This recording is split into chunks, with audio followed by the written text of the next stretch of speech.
Hey guys, so I decided to make a video series dedicated to the 12 principles of animation, as described by the legendary animators Frank Thomas and Ollie Johnston. So the first principle is squash and stretch. This is the principle that animated objects will get longer or flatter to emphasize their speed, momentum, weight, and mass. Here's a bouncing ball that has squash and stretch. And here is one without squash and stretch. See the difference? The amount that an object squashes and stretches says something about its mass.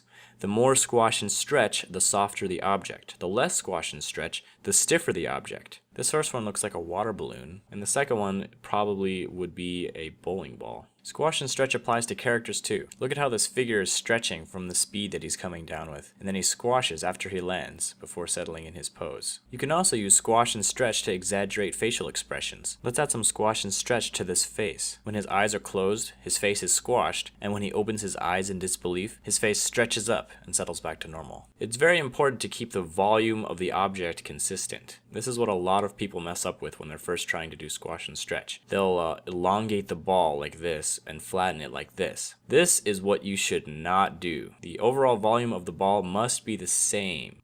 So as the ball gets longer, it also gets narrower. When it gets flatter, it also gets wider. The same goes with cubes. If you're going in with one line, the other lines must go in the opposite direction. The cube should start out narrow, get flat, get narrow again, and then rest. In-betweening with cubes is easy because you can measure the line in between the two lines and then connect them to make the cube. If you master squash and stretch with cubes, the next step is to try to do it in 3D. Another important note is that the ball does not have to be stretching the entire time that it's falling. When it's just starting to fall, it should have its normal shape for the most part. And then when it's just about to hit the bottom, that's when it has the most stretch. So do not overdo squash and stretch in this sense. Alright, the second principle of animation is called anticipation. This is when a character prepares for an action to give the audience a clue as to what is happening next, as well as to make the action appear more realistic. One example is when a character is about to jump. Before leaping into the air, he has to prepare for the action by crouching down to build energy. It's like a spring that coils up before releasing. Look at this character jumping without any anticipation. It looks very unrealistic because the energy to jump comes out of nowhere. Here's another example, a punch. To add power to the punch and communicate to the viewers that he is about to punch, he reaches his arm back and then punches. By contrast, having no anticipation results in a very weak punch. You'll see this in a lot of cartoons. Before running, a character will wind up before taking off. In the previous video about squash and stretch, this face actually uses anticipation as well. Instead of immediately stretching up, the face squashes first to anticipate the stretch and give it more power. Anticipation helps communicate actions to the audience by preparing them for the next action. This can happen in many ways. If a character is about to take something out of their pocket, they make their hand very visible and up in the air before going into the pocket. Otherwise, the audience might miss it and wonder how they got that object in the first place. The most important thing is that the viewer notices the hand and the pocket, so the character cannot be performing any competing actions. Let's say that something's about to happen on the right. A character may prepare for that action by pointing their eyes and head to look in that direction, leading the viewers to also look there. It's important to make it as easy as possible for the audience to understand what's going on without having to watch it twice. But this can also be used to trick the audience too, if you lead their eyes in one direction and then surprise them by having something happen on the other side of the screen. Taking anticipation a step further, you can actually have multiple levels of anticipation. Let's go back to our punch animation, where the character winds up before punching. This animation has one level of anticipation. Now look at this one.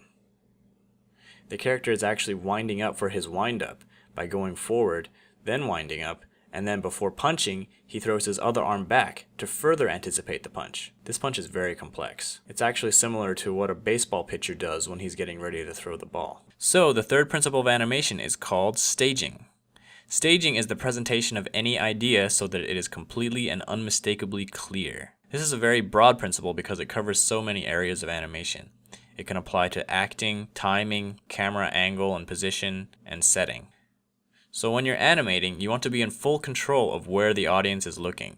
You're essentially saying, look at this, now look at this, and now look at this. This control is achieved through staging.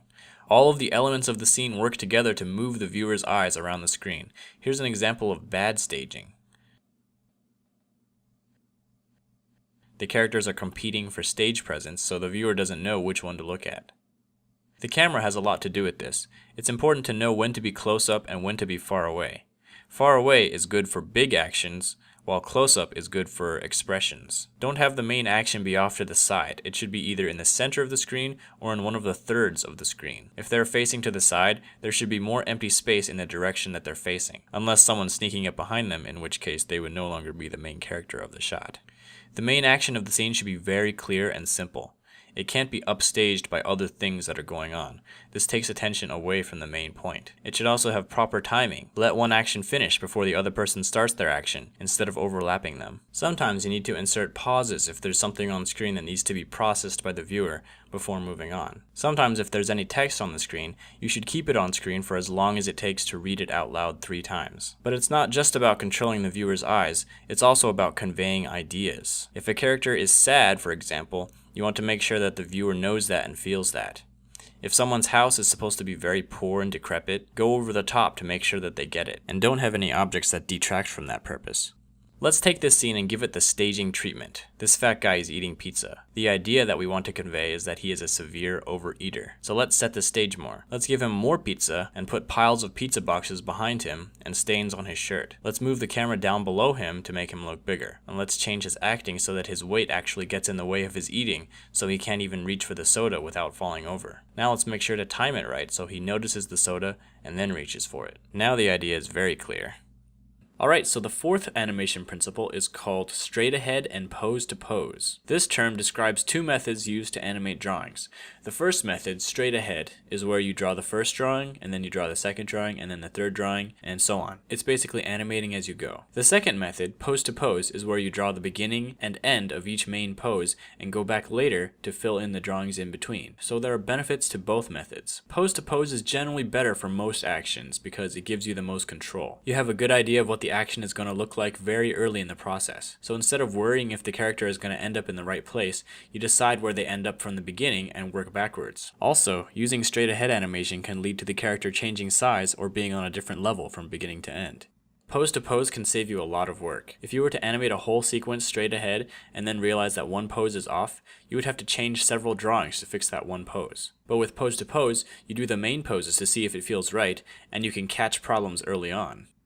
Straight ahead animation, on the other hand, is good for animation that is unpredictable. Some examples of this include fire, water particles, clouds of dust, explosions.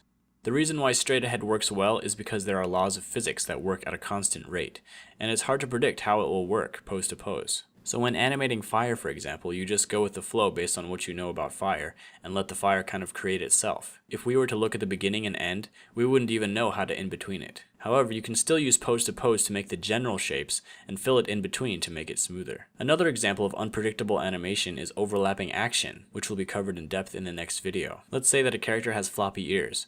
You could draw the figure with his ears for each pose and just draw the in-betweens accordingly, but another method is to animate the figure using pose to pose without the ears, and then going through and adding the ears using straight ahead. This is good because you can focus on the figure's movements without the distraction of having to do his ears, and you can also focus on the physics of his ears without the distraction of his body's movement. This also applies to hair, tails, and other appendages.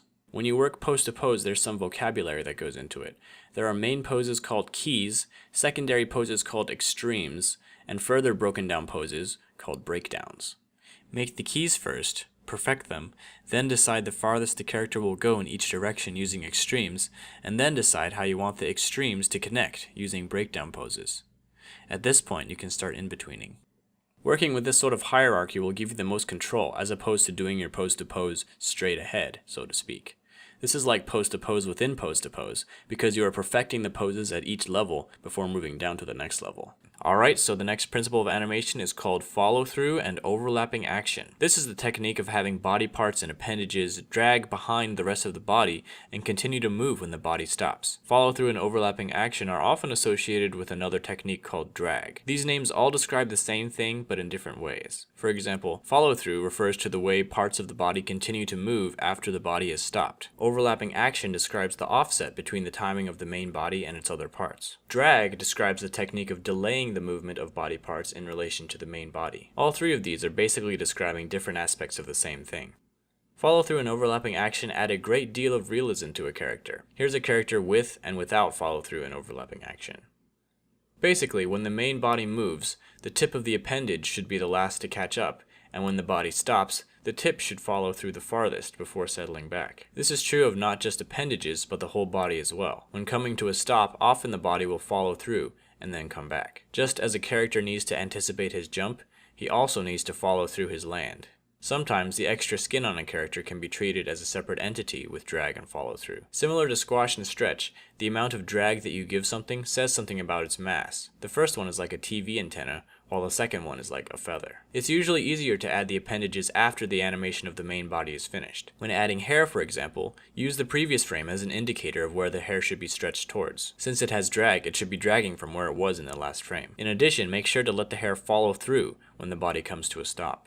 Arms are a good place to insert follow-through and overlapping action. Have the elbows lead the arm's actions. The elbow comes first, followed by the forearm, and then the hand. This is true even when walking. The forearms drag slightly behind the elbows, and the hands drag slightly behind the forearms. Overlapping action helps to break up an animation to make it more interesting. If we offset the movement of the arms and legs, the animation appears more graceful. If a character is standing up from the ground, we could offset the top half from the bottom half to make it look less easy and more realistic. Alright, so the next principle is called slow in and slow out. This principle refers to the way pretty much all movement starts slowly, builds speed, and finishes slowly. This is one of the most important principles to achieving lifelike motion. Without slow in and slow out, things feel mechanical. That's because robots are one of the only things that actually move their parts at a constant speed. To use this principle in 2D animation, you take your extreme poses, draw a single in-between, and then draw in between those, then only in between the drawings closest to the extremes until you're satisfied with the amount of slow in and slow out. With 3D animation and motion graphics, adding slow in and slow out is a matter of changing the motion curves from linear to spline by adjusting the Bezier handles. As time progresses, the object starts slow, gets fast, and ends slowly. Use it wisely. For example, you wouldn't add a slow out to a bouncing ball as it's colliding with the ground, but you would add it as it's bouncing back up. You wouldn't add it to a bullet coming out of a gun, but you would add it as the gun comes up due to whiplash. Using this principle can allow you to only have to draw one in-between if the motion is quick enough. Draw one in-between and then add another frame on either end with the drawing slightly skewed in the correct direction, and then it's done. Sometimes you don't even have to add the one in-between. This kind of motion can be achieved in 3D with very extreme curves. Many people starting out with animation get impatient and draw the next frame very far away from the beginning. It's very unrealistic for a character to go from completely still to super fast, so adding a few drawings to ease into it will fix the problem. A good way to fix a choppy animation is to analyze the space between the drawings. They should be evenly spaced, with drawings closer together at the beginning of the action and at the end of the action, and drawings farther apart in the middle. Alright, the 7th principle of animation is called arcs. So very few organisms are capable of movements that have a mechanical in and out or up and down precision. Most living creatures will move in a circular path, otherwise known as an arc. So let's say that we were given these key poses and were told to fill in the poses in between. Simply taking the midway point between the poses will not work, because this looks way too mechanical. The ball needs to follow an arc. Of course, we also need to consider the slow in and out caused by gravity. When doing this in 3D and motion graphics, we can achieve this effect by keeping the movement in the x-axis constant, but giving the movement in the y-axis a slow in and slow out. This will give the ball its arc. Now let's look at this head turn. Right now it looks pretty dull and straight, but if we add an arc to it, it gives it a little bit more character. Forgetting about arcs can lead to some obvious mistakes. For example, we may in-between this movement by calculating the midpoint like this and cause the shape of the object to shrink. If we were to draw a simple arc as reference, then this movement would be a lot easier and more realistic.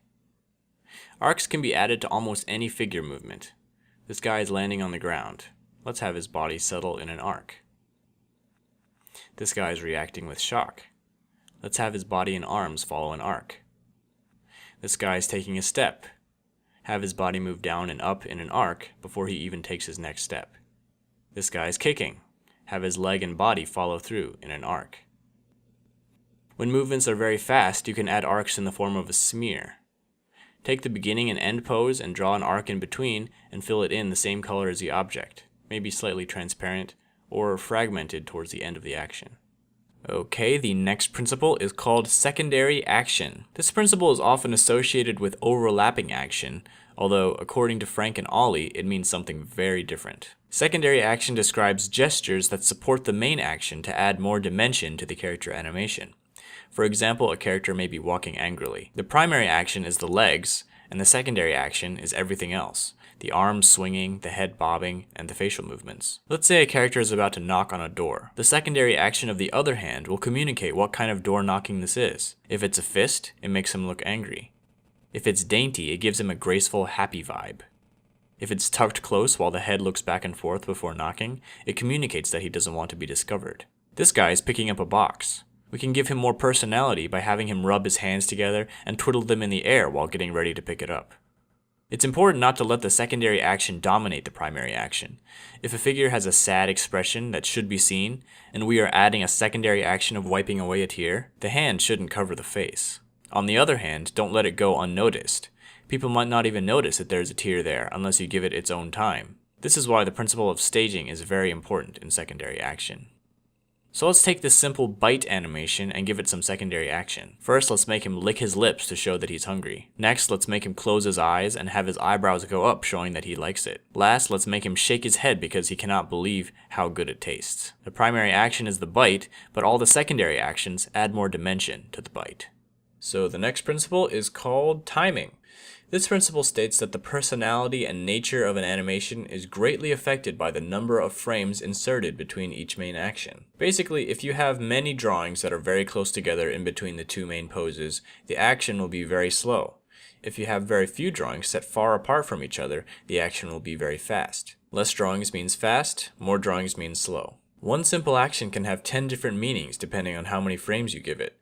This man is leaning from one shoulder to the other. With no in-betweens, it looks like his head is being hit by a tremendous force, nearly snapping off his neck. With one in-between, his head has been hit by a rolling pin or some other object. With two in-betweens, he has a muscle twitch. With three in-betweens, he's dodging the rolling pin or the other object. With four, he's saying, "Move it, get out of here."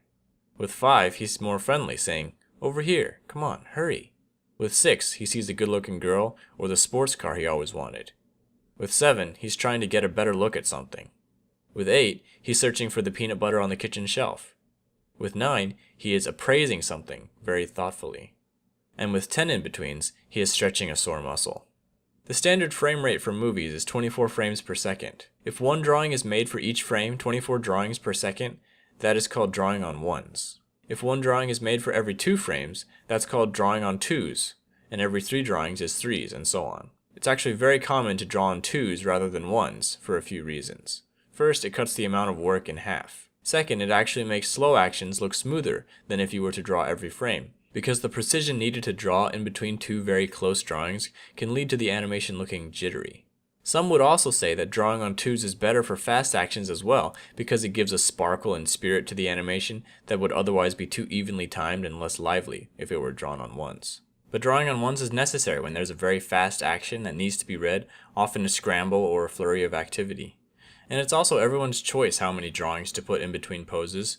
Some people draw more or less frames depending on how much movement there is, and this can give a very dynamic effect to the animation. So the next principle is called exaggeration. Basically, every action, pose, and expression can be taken to the next level to increase the amount of impact on the viewer. So the early animators at Disney would get confused because Walt would tell them to add more realism, but then when they changed it, he would criticize the result because it wasn't exaggerated enough. In Walt's mind, there was probably no difference. Making it more realistic didn't mean make the physics and proportions more consistent with reality, but rather make the idea or essence of the action more apparent and real. So if a character was sad, make him sadder.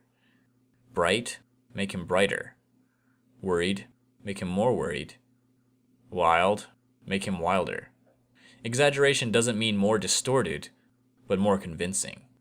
It's amazing how you can always add exaggeration. This animation looks finished, right? But let's give it some exaggeration. Now when we compare the two, the first one definitely looks less powerful, even though earlier we thought it was finished. When motions are quick, the exaggeration needs to be bigger in order to be noticed. This still frame looks way too extreme to be realistic, but when you play it in motion, it looks less extreme. That's because a lot of the frames that your eye perceives in a short time are less extreme frames, and only one of them is very extreme. So in order to boost its presence, you can either make it stay on screen longer, or make it more extreme. Since it's hard to tell how much room you have for exaggeration, a good rule to follow is to push the exaggeration level until it actually becomes too much. then wind it back until you're satisfied with it. This way you see the whole range beforehand instead of shooting in the dark. So the next principle is called solid drawing. This principle is about making sure that forms feel like they are in three-dimensional space with volume, weight, and balance. One thing that makes animating a lot easier is being able to draw a figure from all angles. This requires knowledge of three-dimensional drawing. For example, when drawing a line on a sphere, it must follow the contour of the sphere's surface. A straight line instantly makes the circle look flat. When drawing cubes, avoid making parallel lines. Lines should be bent towards the vanishing point, otherwise it will look like a flat symbol or a logo.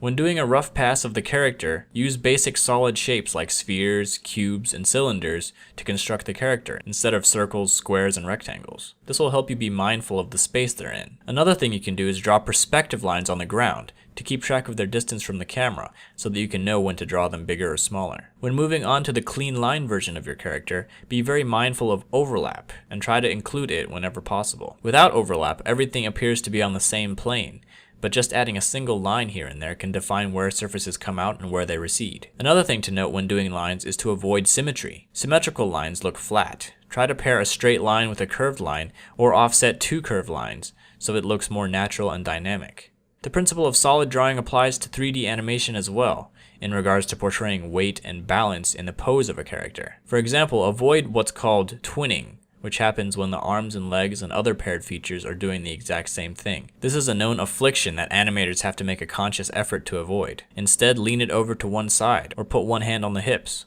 or give it a slouch, or do something to show that it has weight and has to keep its balance in a 3D environment. Alright, the last principle of animation is called appeal. Basically, characters that you animate should be somewhat pleasing to look at.